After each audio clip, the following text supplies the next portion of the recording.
In a forgotten corner of the world where dreams rust alongside old pickups, a single act of kindness can spark a fire that changes everything.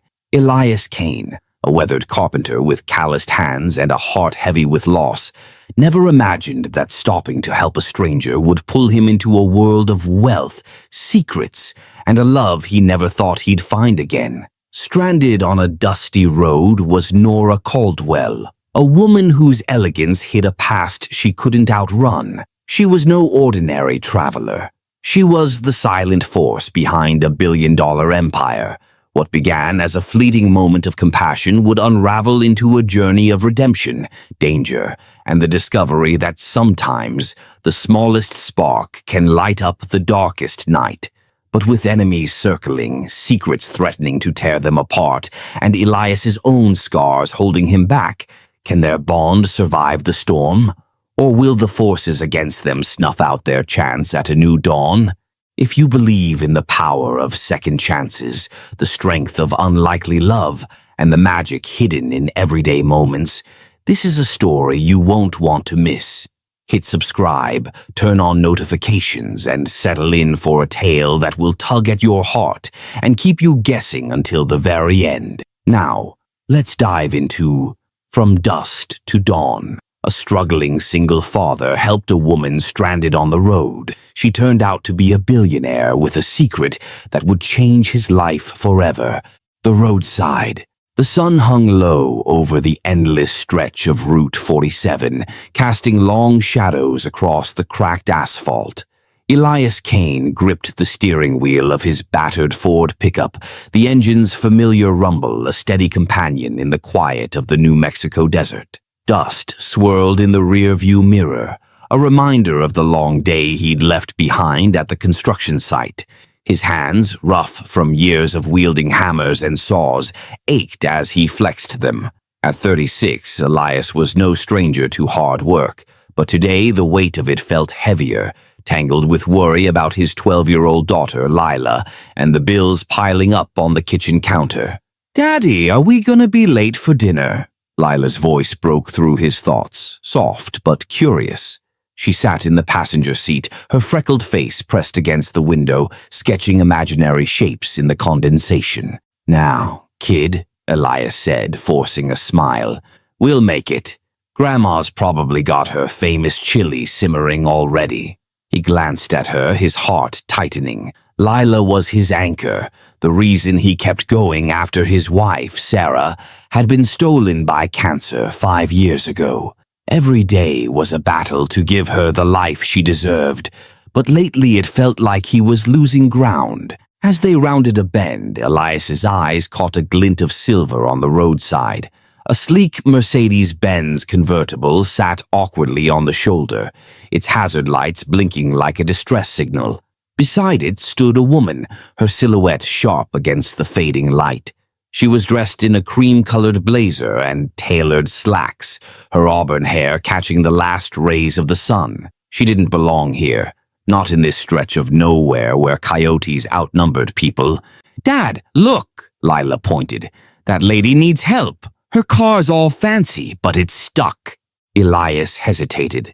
They were already cutting it close, and his gas tank wasn't exactly brimming, but the sight of her standing alone, arms crossed as she stared at the open hood, tugged at something deep inside him.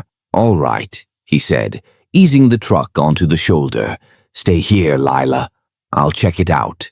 He stepped out, the desert air cool against his skin, and approached the woman. Up close, she was striking, green eyes that held a quiet intensity, a face that could have graced magazine covers.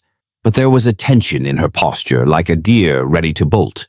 "Trouble with the car?" Elias asked, keeping his tone neutral.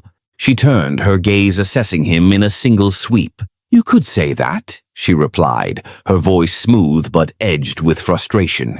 "It just stopped. No warning. I've called for a tow, but they're saying it'll be hours." Elias nodded, glancing at the Mercedes. "Mind if I take a look? I'm no mechanic, but I've fixed my share of engines."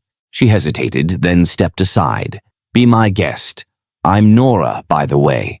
"Elias," he said, offering a nod before leaning under the hood. The engine was pristine, a far cry from the beat-up motors he was used to, but he spotted the issue almost immediately. A disconnected battery cable likely jostled loose on the rough road. "This might be an easy fix," he said, grabbing a wrench from his toolbox in the truck bed. Nora watched him work, her arms still crossed. "You do this often? Rescue strangers on deserted roads?" Elias chuckled, tightening the cable. "Not exactly, just seemed like the right thing to do." He glanced at her. "You're not from around here, are you?" Her lips twitched almost a smile. "Is it that obvious?" "Kinda," he said, wiping his hands on his jeans. "Folks around here don't drive cars that cost more than a house." She didn't respond, but her eyes softened, like she was seeing him for the first time. Lila, ever the curious one, rolled down the truck's window and waved. "Hi, I'm Lila. Is your car fixed yet?" Nora's expression warmed as she waved back. "Almost, Lila. Your dad's doing a great job." Elias finished securing the cable and stepped back. "Try starting it now." Nora slid into the driver's seat, turned the key, and the engine purred to life. She exhaled, a flicker of relief crossing her face. "You're a miracle worker," she said, stepping out. "How much do I owe you?" Elias waved her off. "Nothing. Just glad I could help." Her brow furrowed like she wasn't used to kindness without a price tag. "At least let me buy you and Lila dinner or something. It's the least I can do." He shook his head. "We're good, really. Just get where you're going safe, all right?" Nora studied him for a moment, then nodded. "Thank you, Elias. I won't forget this." As she drove off, her taillights fading into the dusk, Lila leaned forward. "She was nice, Dad, and pretty, don't you think?" Elias chuckled, ruffling her hair. "You're too young to be playing matchmaker, kid. Let's get to Grandma's before she sends out a search party." But as they drove, Elias couldn't shake the feeling that Nora wasn't just a stranger passing through. Something about her lingered, like a song stuck in his head, and he had no idea how right his instincts were. The workshop. The next morning, Elias was back at his workshop, a small, sunlit space behind his mother's house, where he turned raw wood into furniture that told stories. The scent of cedar and varnish filled the air as he sanded a cherrywood table, his movements steady and practiced.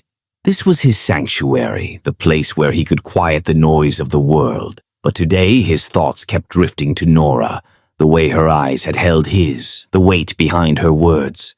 "Elias, you in there?" His mother, Ruth, poked her head through the door, her silver hair pulled into a bun. "You've been at that table for hours. Something on your mind?" He set down the sandpaper, wiping his brow. "Just thinking, Ma. Lila tell you about last night?" Ruth smiled, leaning against the doorframe. "Oh, she didn't stop talking about the fancy lady with the broken car. Said you were a hero." Elias snorted. "Hardly. Just tightened a cable." "Sometimes that's all it takes," Ruth said, her eyes twinkling. "You hear from her again?" "Nah," he said, picking up the sandpaper again. "She's probably halfway to California by now." But fate had other plans. That afternoon, as Elias was loading a finished chair into his truck for delivery, a sleek black SUV pulled into the driveway. The driver's door opened and Nora stepped out, looking as out of place as she had on the roadside. She wore a simple linen dress today, but her presence still commanded attention. "Elias," she said, offering a small smile. "I hope I'm not intruding." He straightened, surprised. "Nora, didn't expect to see you again. Everything all right with the car?" "Perfect," she said, glancing at the workshop. "I was in the area and thought I'd stop by to thank you properly. Lila mentioned you make furniture." "Yeah," he said, wiping his hands on a rag. "Just a side thing. Keeps me busy."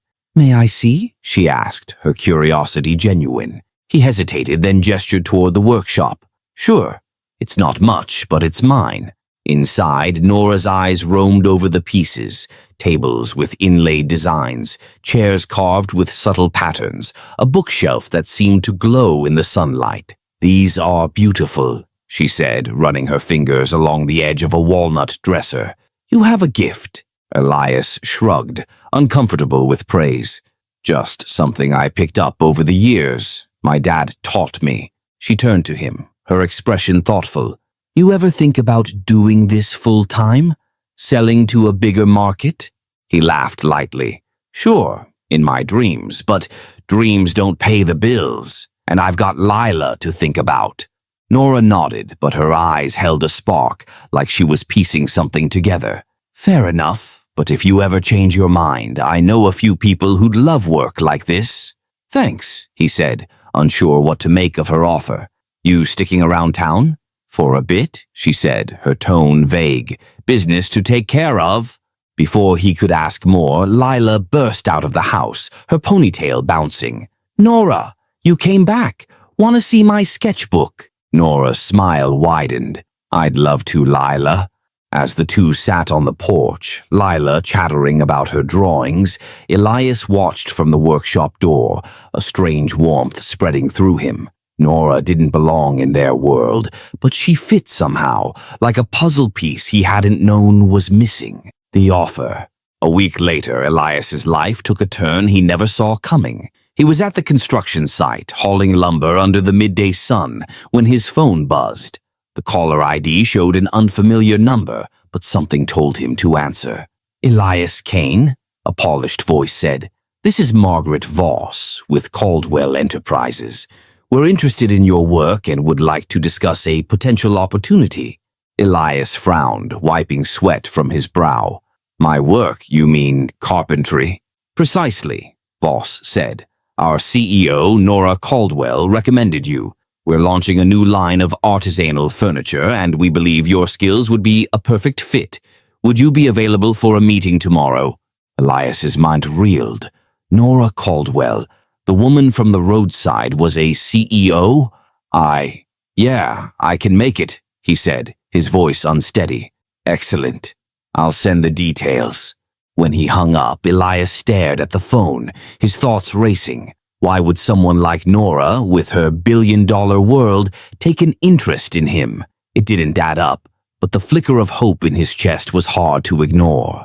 The next day, Elias drove to Albuquerque, his best shirt feeling stiff against his skin. The Caldwell Enterprises headquarters was a glass tower that gleamed like a beacon. Inside, the lobby was all marble and modern art, a far cry from his dusty workshop. He felt every eye on him as he checked in, his work boots scuffing the polished floor.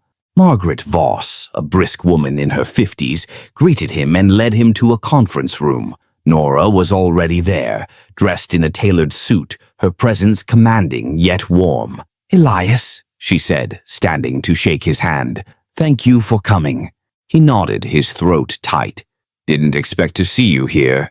CEO, huh? Her lips curved.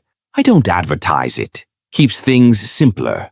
They sat, and Voss laid out the offer. A contract to design and produce a line of furniture for Caldwell's luxury home division.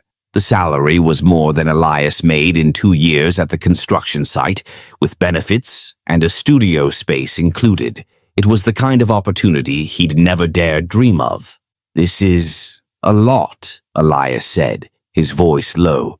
Why me? I'm just a small-town guy with a workshop. Nora leaned forward, her gaze steady. Because I saw your work, Elias. It's not just furniture. It's art.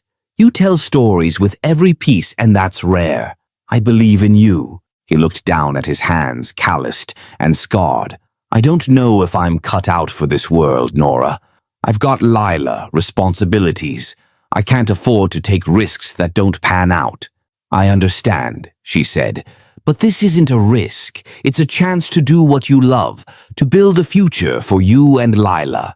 Take the night to think it over. That evening, Elias sat at the kitchen table, the contract spread before him. Lila wandered in, her sketchbook tucked under her arm. What's that, Dad? He sighed, rubbing his temples. A job offer. A big one, but it means changing things, maybe moving. Lila's eyes widened. Is it from Nora? Yeah, he said, surprised. How'd you know? She grinned. She's cool, and she likes your stuff. You should do it, Dad. You're always saying we gotta try new things, even if They're scary. Elias laughed, pulling her into a hug. When did you get so wise? The next morning, he called Voss and accepted the offer.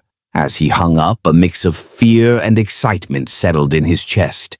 He was stepping into the unknown, and there was no turning back. The new world. Elias's first day at Caldwell Enterprises was like stepping onto another planet. The studio they'd given him was state-of-the-art, with tools he'd only read about in magazines. His team, designers, craftsmen, marketing experts, greeted him with polite smiles, but he caught the undercurrent of skepticism. Who was this nobody from nowhere, handpicked by the CEO?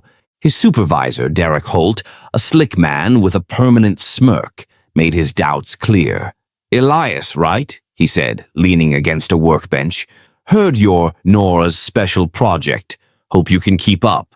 This isn't a backyard hobby shop." Elias met his gaze evenly. "I'll manage." The work was grueling, the pace relentless. Elias spent long hours sketching designs, testing materials, and learning the corporate lingo that made his head spin. At night, he'd drive home to Lila, her chatter about school the only thing keeping him grounded. One evening, Nora stopped by the studio, her presence a quiet anchor in the chaos. "How's it going?" she asked, eyeing the half-finished table he was working on. "Like trying to ride a bull, blindfolded," he said, wiping sawdust from his hands. "Your people don't exactly roll out the welcome mat." She smiled, a hint of apology in her eyes. "They'll come around. You're good, Elias. Better than you give yourself credit for." He studied her, the question he'd been holding back finally surfacing. "Why are you doing this, Nora? Really? You don't owe me anything." Her expression flickered, a shadow passing over her face. "Maybe I see something in you that reminds me of myself, someone who's had to fight for every inch. I want to give you the chance I didn't have at your age." Before he could press further, she changed the subject. "Lila doing okay with the changes?" "Yeah," he said, softening. "She's tougher than me. Says she wants to visit the studio, see where her dad's making magic." Nora laughed. "Bring her by. I'd love to show her around." As she left, Elias felt a warmth he hadn't in years. Nora was more than a boss. She was becoming a friend, maybe something more. But he pushed the thought aside. She was a billionaire with a world he'd never understand. He had no business dreaming beyond his place. The picnic. Weeks later, Nora invited Elias and Lila to a company picnic at a sprawling park outside the city.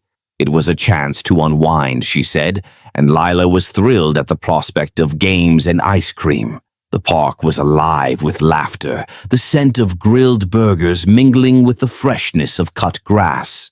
Elias watched Lila race across the field, her ponytail flying as she joined a sack race.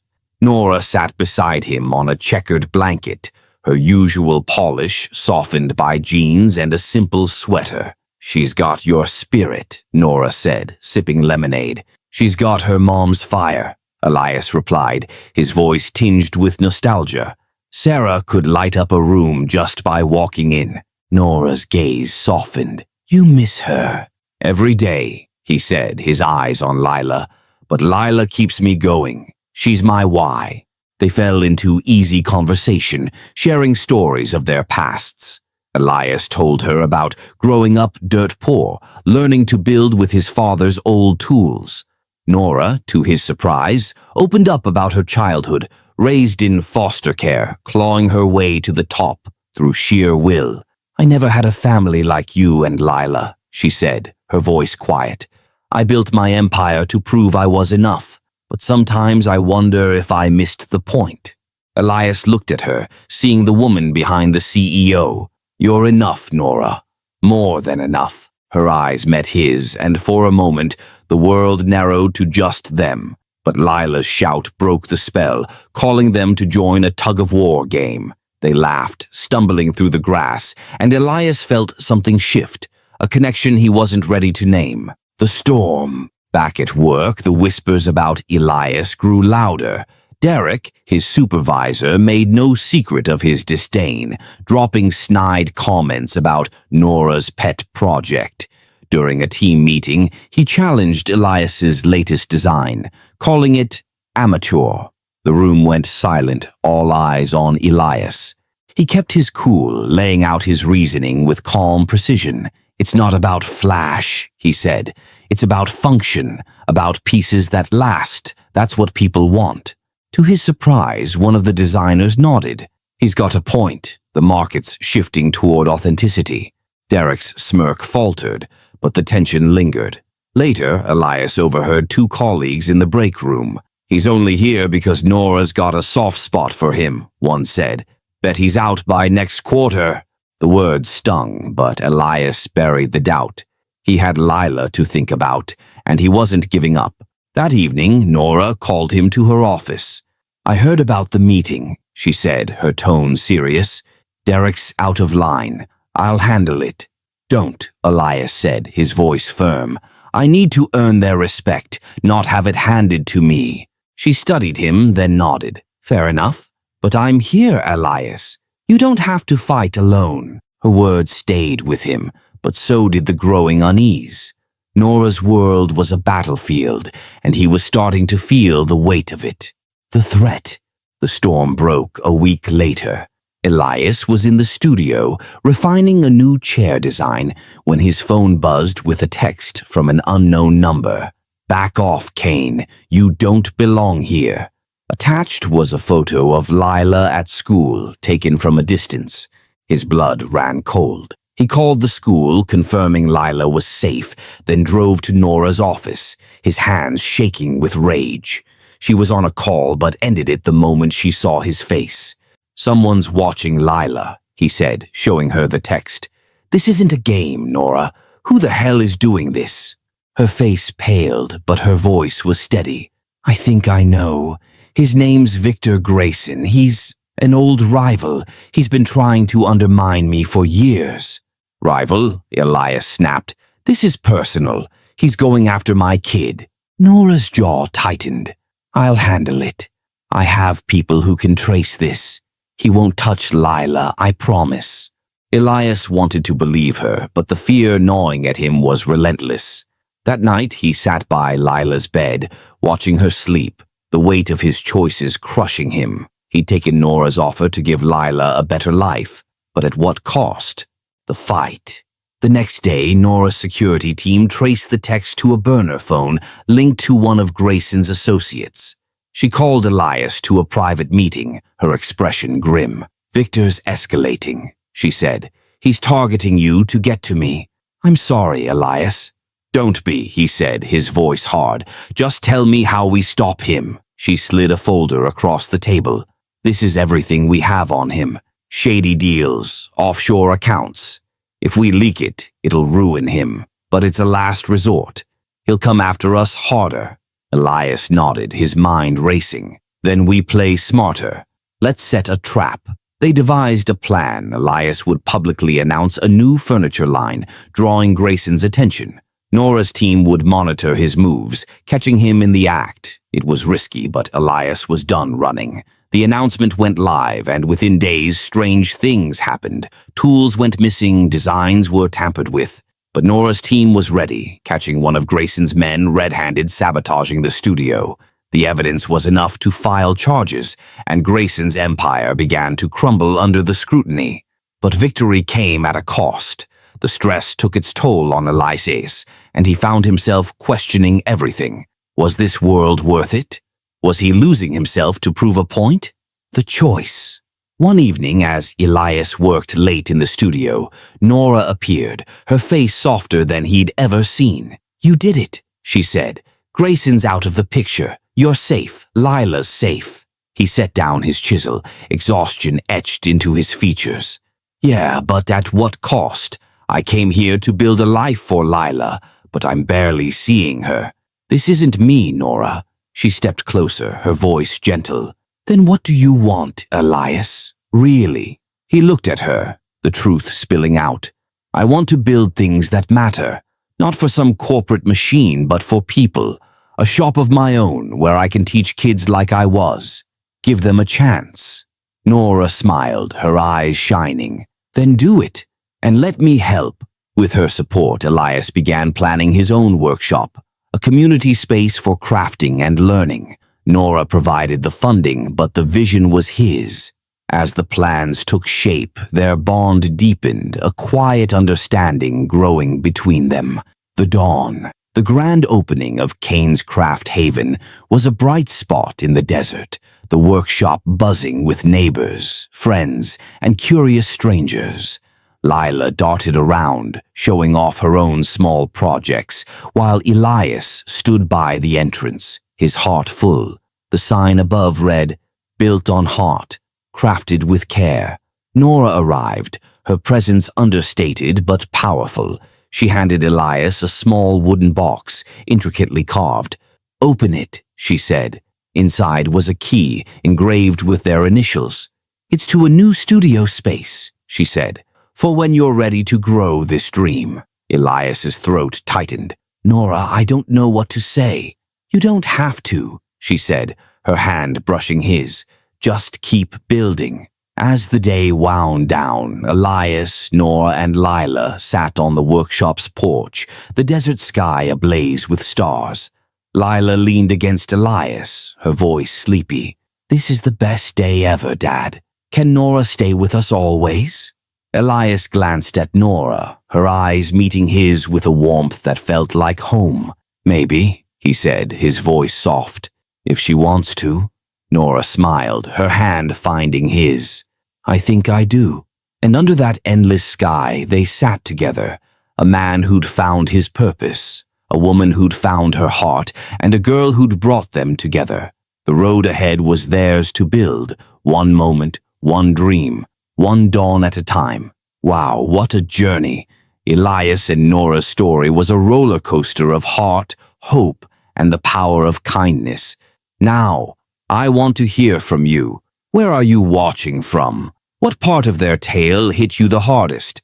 Have you ever had a moment where a small act changed your life? Drop your thoughts in the comments. I'd love to connect. If this story touched you, give it a thumbs up, share it with friends, and hit subscribe with notifications on for more tales that inspire.